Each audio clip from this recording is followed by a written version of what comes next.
The newly appointed chairman of SEBI on March 1st outlined 4 key objectives for SEBI: trust, transparency, technology, and teamwork. And today we have a 5th T to elaborate on this. The author of all these statements, Mr. Tuhin Kanta Pandey, the new SEBI chairman. Thank you very much, sir, for your time. Well, let me first start with the trust and the transparency part. The previous chairman had already set in motion the controls on F&O. We saw the first tranche of controls came in, only 1 expiry per week per exchange. We are eagerly awaiting the second set of rules. When do you think we will hear of it, and what will be the main, constraints, if any? I think the SEBI had put out a consultation paper, yes, and we received about 800 comments, yeah, some supporting the position, some suggesting some alternatives, something in between. So we will take a considered view and will come.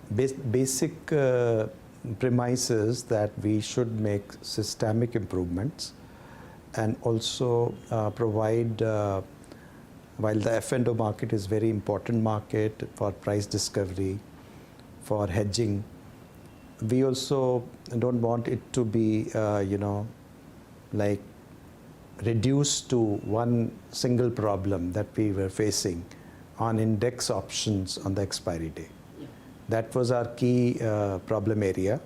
So therefore, we need to, clearly define the risk metric, and we are trying to, we'll bring the delta in terms of, the options.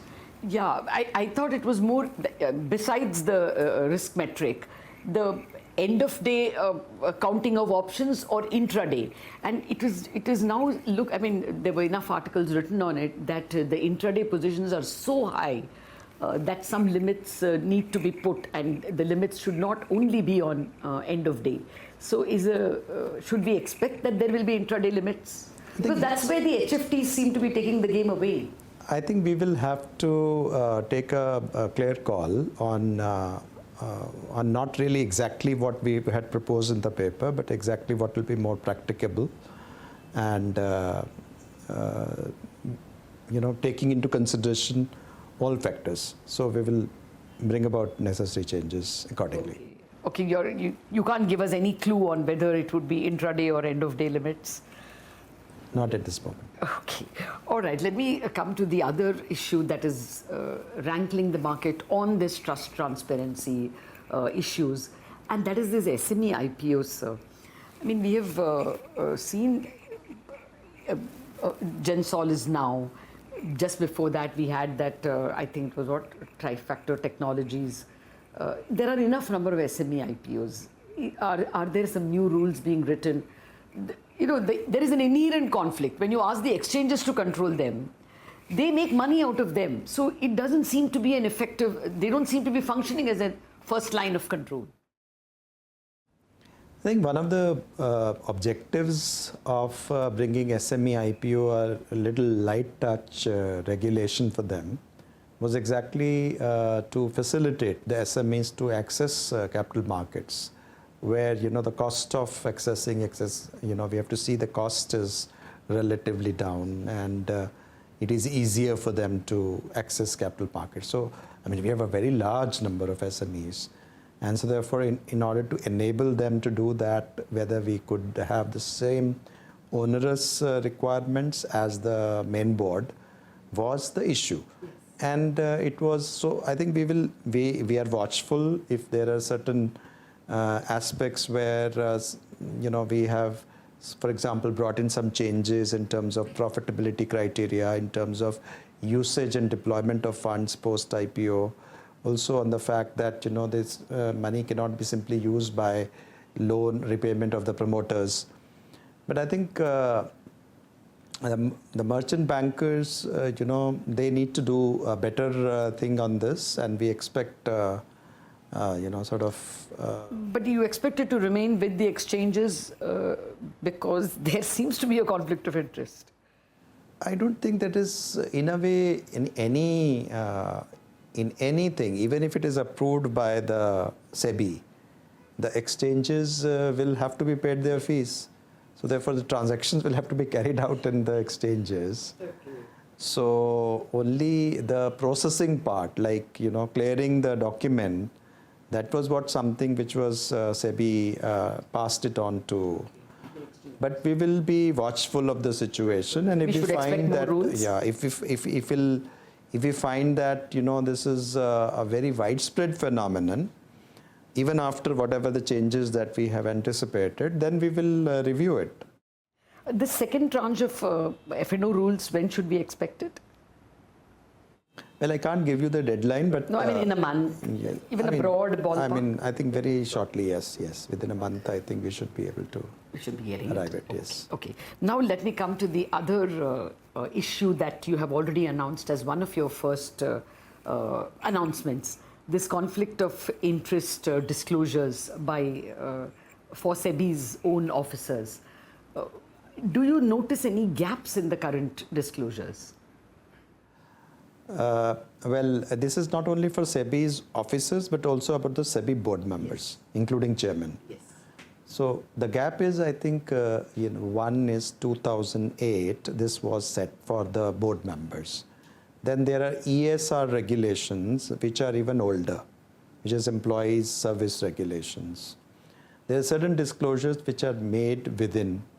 There are certain conflict of interest clauses are being applied within. People are recusing. However, there is very little public exposure. There is, in fact, no public disclosure of the conflict of interest. Even we don't have even disclosures of properties and other things. Even other government officials don't disclose to us. It is to the appointments committee or whoever they disclose. We don't get to hear. No, but at least some disclosures are there. Even, for example, the property returns, the immovable property, even for all government servant, is out. And I think SEBI also is also slightly a regulator where we find that we should be more proactive in terms of this regime. And secondly, we also need to have comfort for those who are working within SEBI as to how they need to conduct, in many cases, You mean the lateral entrance? Not only lateral entrance, even the people who are employees, they also need to, when they are passing orders or, dealing with the case. They need to know. They need to very clearly know where it will fit. So I think we have to update that particular, both the ESR and the board resolution. Secondly, we also need to have a framework how they would be recorded, because we need to know who has recused for what and rationale, so that have some database, and also have public disclosures. Okay, so that is a big thing. You expect that it will be a public. So public disclosures, to what extent the public disclosure should be made, in what cases should be made, how it could be mitigated. Suppose somebody seeks the thing, then how that particular complaint, etc., could be processed. If there is we will, the committee obviously will look at the best practices for other regulators in the world as well. And I think we will be pushing forward this important subject. The fundamental difference will be that you will make things more public. I think both. We have to also need to have more clarity internally as to how they will rest, how they will be processed. Okay, fair enough. Now, you've made repeatedly a statement that there is a compliance burden. Are you of the view that SEBI is over-regulating?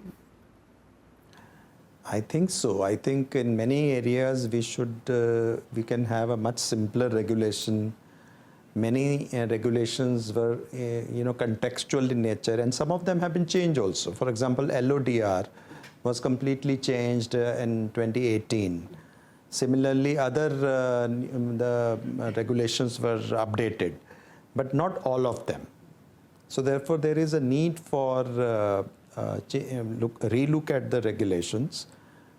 Many times context have changed. Many times, a better way of regulation may have come simply because you have a better technology now. No, my fear is that as it is, there are scams. I mean, we had Gensol. Like I told you, there were 2 or 3 SME IPOs. Even if I do a Google for the last quarter, we have seen 3 or 4 scams come out. It doesn't look like over-regulation. It looks like more regulation is needed. No, I mean, simply you write a regulation doesn't mean that it is there is a difference between implementation and a regulation. That is what the effectiveness of regulation is. Like wherever the risk is higher, that is where we have to concentrate. If we try and ask too much of micro, that may not be our game. Secondly, we also have to clearly say that we can't be in every boardroom. So the question is it asking too much of a tick boxing? In many a case, it is a false disclosure. The disclosure will come, but that's false. Yes, that's what we discovered. So therefore, what we need to do is how effectively you can have a check and balance where these disclosures are stemmed in the bud. But is there a feeling in government that there is over-regulation? Because that seems to be the general feeling that, and I think it also may kind of demoralize people within SEBI also. If you're constantly told that you have, you've overdone, you're over-regulated. No, SEBI, doesn't it? Number one, that this is not something that I'm telling SEBI. All our staff are fully engaged and energized into re-looking at things. Many a time they have been feeling also. See, the question is, it's like a spring cleaning. Many a time what happens is when you are in your house, and not that, this is something which is happening for the first time. I must give credit to successive leadership in the SEBI that from time to time they have re-looked at it, they have contextualized it, they have brought in new regulations, they have, shed the old. So it's not something that, like it is like spring cleaning. Every time you keep on doing it, every Diwali you want to do it something and then you accumulate and then you shed also and you contextualize. This is something which is exercise which is really being done by all the divisions. I mean, they have begun it. They are enthusiastically doing it in terms of, because it is also when you are having a regulation, and if there is too much of information, then you have to also process too much of information. If you just bring that information and just keep it rest, then what's the point? So therefore, they would also like to be, they would like to be smarter. So I think SEBI wants to be a smart regulator. Okay. Well, let me come to the other issue of, ASBA for secondary market. This blocking of the amount for primary markets was done for IPOs, and we were expecting it will happen in the secondary market. Is that something which is on the anvil? Yeah, we are looking into it. Okay. We are looking into it. But will it take a long time? I will let you know. I just have to take a stock of the situation. Because the brokerages are sitting on a lot of money. There was somebody the other day who said that some 4.5 lakh crore of, customer idle funds are sitting with custodians, with brokerages. I mean, why are people able to offer zero brokerage? Because float is there, they're making money on that. So will ASBA in secondary market be a priority for SEBI? I think we have to really see the whole ecosystem moves together. Okay. And as you say that, the level of float has come substantially down in our system. The India itself, took a lead in going to T+1 settlement. Yes. US has now followed suit. Several jurisdictions. I was in US and we had a meeting with several security regulator in the context of the IMF ISCO spring meetings. And there are many people who are still in a much different regime. But it is under consideration. Should we expect some rules? Yes, it's under examination, as I said. Okay. Let me take a quick break, sir. Back with a few more questions. In fact, lots more questions to the SEBI chairman.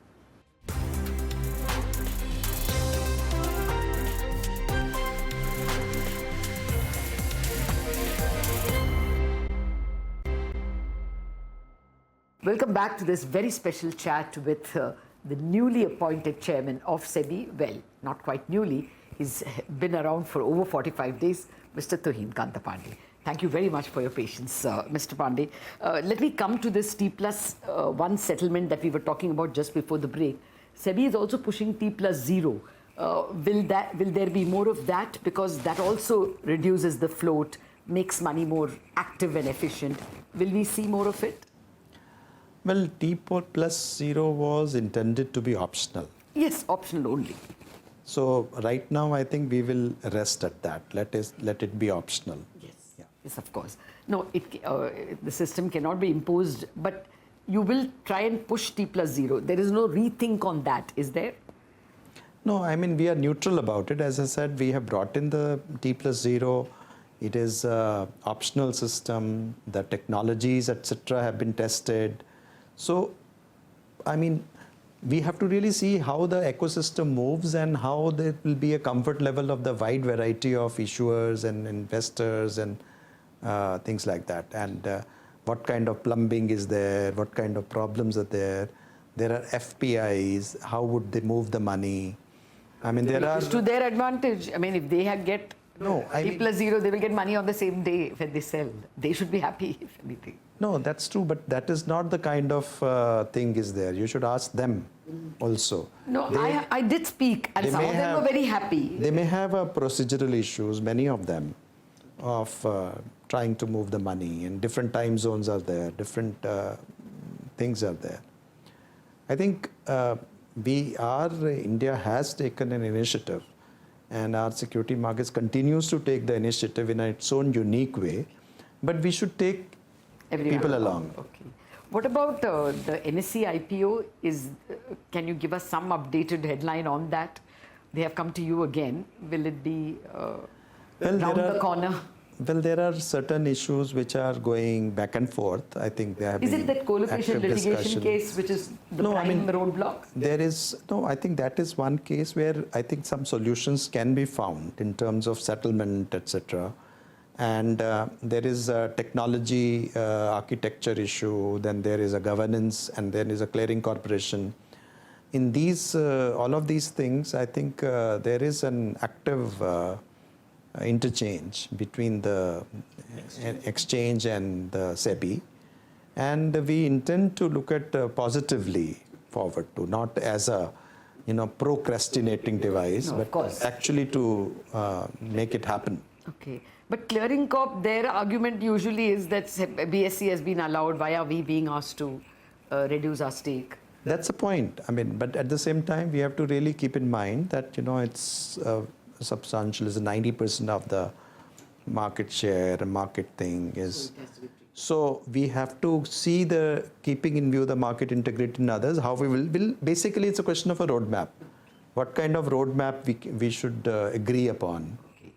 So should we expect it in a year, in 6 months? Is there anything you have in mind? We will let you know. Frankly, it's a bit early for me to jump the gun, but there have been technical discussions on, and we'll come to a finding. But again, I said with a view to find a solution and not to permanently, park that question. Okay. Fair enough.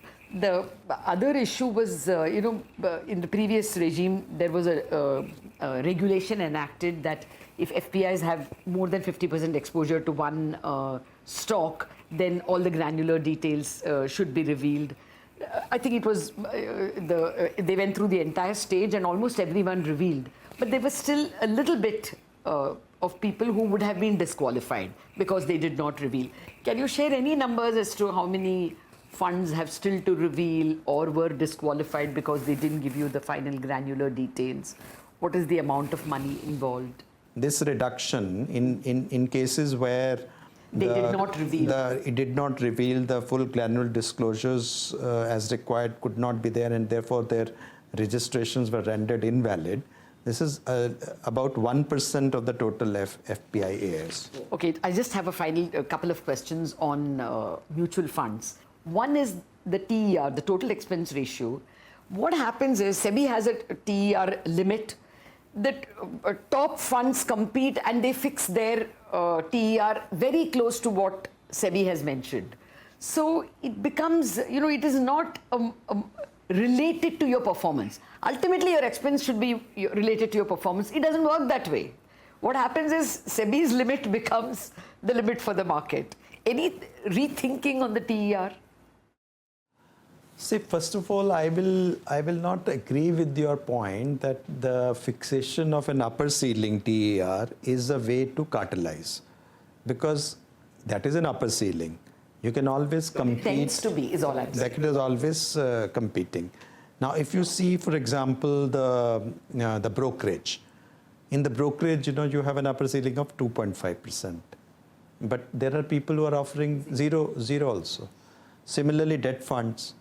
If there is a ceiling of 2% or whatever, you have people offering much less. In equity, you don't see that. So, in equity also, I mean, the people will compete and the people will do that. So, right now, I think what we should say, we should not look at as simply removing the ceiling. Okay.